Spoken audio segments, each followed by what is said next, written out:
Bueno, esta es la solución del problema de cálculo de promedio de notas utilizando el entorno de desarrollo Apache NetBeans con programación orientada a objetos.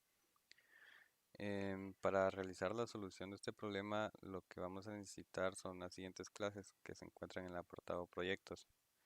Las clases Pouyo, que como ya sabemos son los datos planos, ¿verdad? Que no contendrán ningún tipo de métodos, que en este caso son personas y nota. El formulario, que contiene tanto la parte de interfaz gráfica como la parte de código. La clase main, que como ya sabemos, todo programa debe tener una para arrancar en sí el programa. La clase de business object para contener todos los métodos y obtener todos los resultados. Y por último, la clase de super global que contendrá todas las constantes. Ok, para empezar, tenemos la clase main, la cual arrancará y ejecutará automáticamente las instrucciones que se le digan. Y en este caso, lo primero que hacemos dentro de esta clase es instanciar un objeto a partir del formulario. Este objeto inicio se instancia a partir de form inicio y accediendo a las propiedades del formulario mediante el objeto, modificamos el título, lo hacemos visible y hacemos que su localización, que su posición dentro de la pantalla no sea relativa a ningún objeto. Estas son las propiedades que utilizamos. Set title para el título, set visible para que el usuario pueda interactuar con el formulario y set location relative to para que el formulario no aparezca en una esquina de la pantalla, ¿verdad? Luego tenemos las dos clases Pouyo y vamos a empezar con la clase padre, en este caso la clase persona. Para empezar, como toda clase tiene sus propiedades, ¿verdad? Entonces las creamos de tipo privado por el encapsulamiento de datos y creamos de tipo string nombre y apellido. Luego, como toda clase, tiene sus métodos constructores, como mínimo dos, uno con los parámetros que va a establecer las propiedades de la clase con el valor que se dé como parámetro y otro que únicamente inicialice las propiedades, ¿verdad? Posterior a ello tenemos los métodos set y get de cada propiedad porque al generar ese encapsulamiento de datos tenemos que crear una forma para que se puedan acceder los datos mediante get y otra forma para modificar esos datos, para setear valores, para darle un valor a esos datos con los métodos set. Lo mismo sucede con la clase hija, únicamente que en este caso se están obteniendo valores a partir de otra clase, porque como está en la línea número 3 establecemos que de la clase notas se va a extender a la clase persona.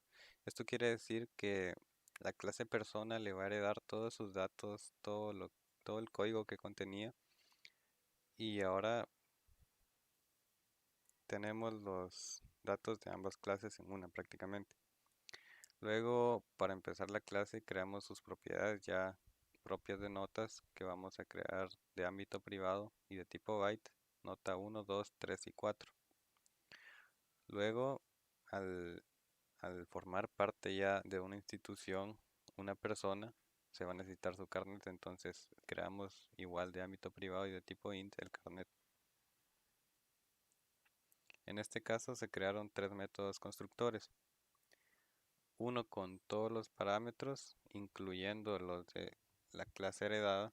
Es por ello que acá establecemos que super va a recibir los parámetros que el método constructor le va a brindar. Otro con únicamente los parámetros de las propiedades propias de la clase notas, que los va a recibir y los va a setear, ¿verdad? Y por último, el método constructor que únicamente va a inicializar los valores tanto de parte de persona como de las propiedades de notas. Luego se crea el código para poder accesar y modificar las propiedades de la clase, que son los métodos set y get. Luego, con más datos, seguimos en la clase super global que, como ya sabemos, va a contener las constantes del programa y estas se deben de definir del ámbito público para que se pueda accesar a ellas de otras clases sin necesidad de instanciar un objeto haciendo referencia a los datos de la clase superglobal y de tipo final. Esto para que los datos ya no puedan ser modificados y cumplan con su tarea, que es ser constantes. Entonces, con su propio identificador creamos las constantes mínimo probo y mínimo nivelación, que son los valores de por medio de nota mínimo para que el usuario apruebe, nivele o repruebe. Luego, una vez ya tenemos todos los datos, seguimos por parte de Calc Notas, ¿verdad? Que es donde se van a realizar todos los procesos, que es el Business Object. Entonces, lo primero que tenemos que hacer es crear una propiedad de tipo objeto que va a hacer referencia a todos los datos de las clases Pollo. En este caso, haciendo referencia a notas, porque al ser la clase hija ya contiene los datos heredados de la clase padre persona. Creamos el constructor, el cual va a requerir de un parámetro, que en este caso va a ser una propiedad de tipo objeto, más específicamente el de notas. Y dentro de este constructor indicamos que la propiedad que creamos a partir del objeto nota, va a ser el parámetro que se le va a dar al método constructor.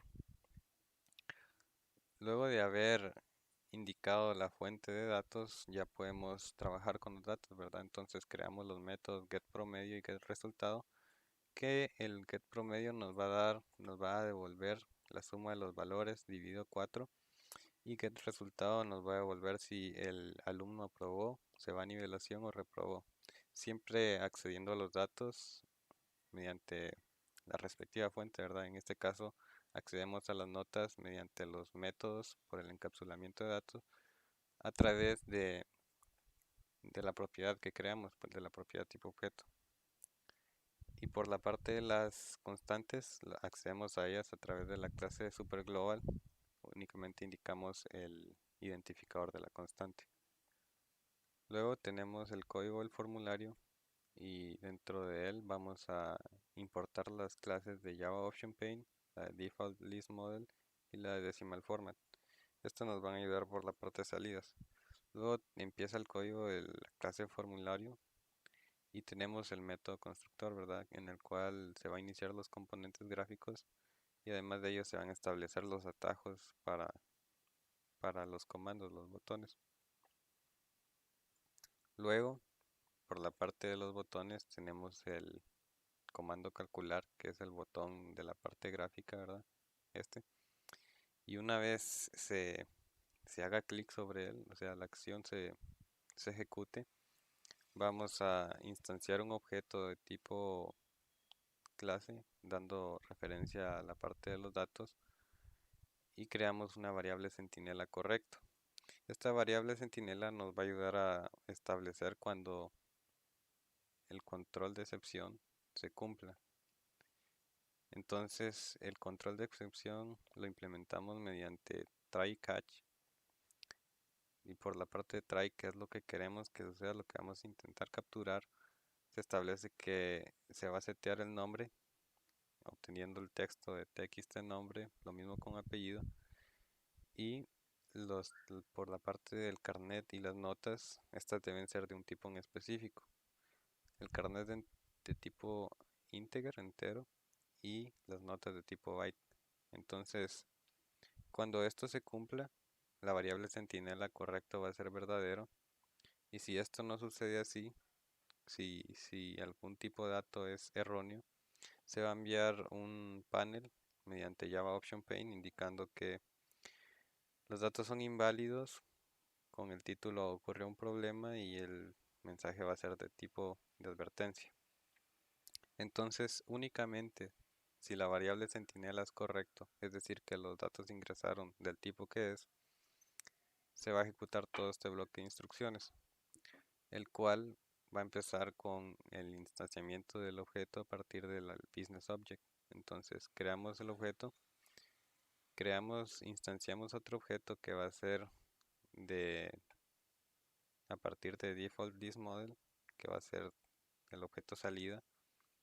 Y pues este objeto va a ser un modelo que se va a establecer, ¿verdad? Porque tenemos el apartado de la lista y aparte está el contenido de la lista que es un modelo. Entonces se crea el modelo para poder modificarlo y una vez ya se tienen todas las salidas, establecerlo. Luego creamos el objeto de decimal format para la parte de la salida de las notas, es para ello que se ponen puntos al final. Y inicia la parte de añadir elementos a la lista, al modelo de la lista. Entonces, mediante add element, siempre haciendo referencia a salida, añadimos elementos por filas. Entonces añadimos que el cálculo de la nota final, añadimos el nombre, el apellido, todos los datos, siempre accediendo a ellos a través del objeto correcto, ¿verdad? Porque notas ya de por sí contiene el nombre y el apellido. En cambio, el promedio, que es un dato calculado, se debe acceder a él mediante otro objeto que es el business object. Además, las salidas de las notas se envían con el formato de decimal format que se creó acá con el objeto. Y una vez ya se añadieron todos los elementos a la lista, lo establecemos, ¿verdad? Entonces indicamos que la salida por parte del formulario, o sea, la lista, se le va a establecer el modelo que creamos en este bloque de código. Entonces, mediante esta propiedad indicamos que la lista va a contener todos estos datos. En cambio, por parte del botón borrar, establecemos todos los valores textuales en comillas para dejarlos vacíos y creamos otro modelo, que en este caso, como al ser un modelo nuevo no contendrá nada, ya nos es suficiente para vaciar la lista. Y seteamos el modelo al modelo vacío. Por último, solicitamos el enfoque del programa para el campo de texto txt nombre para facilitar las entradas de datos. Eso sería la estructura del programa. Ahora por parte de la corrida. Como podemos ver, tenemos el formulario. Ingresamos los datos.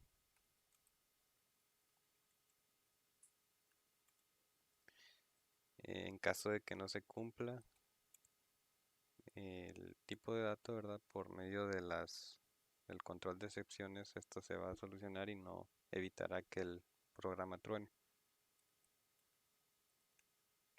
Le vamos a calcular con datos erróneos y como podemos ver nos dice que los datos son inválidos. Entonces ya con el botón borrar podemos ingresar otra vez los datos.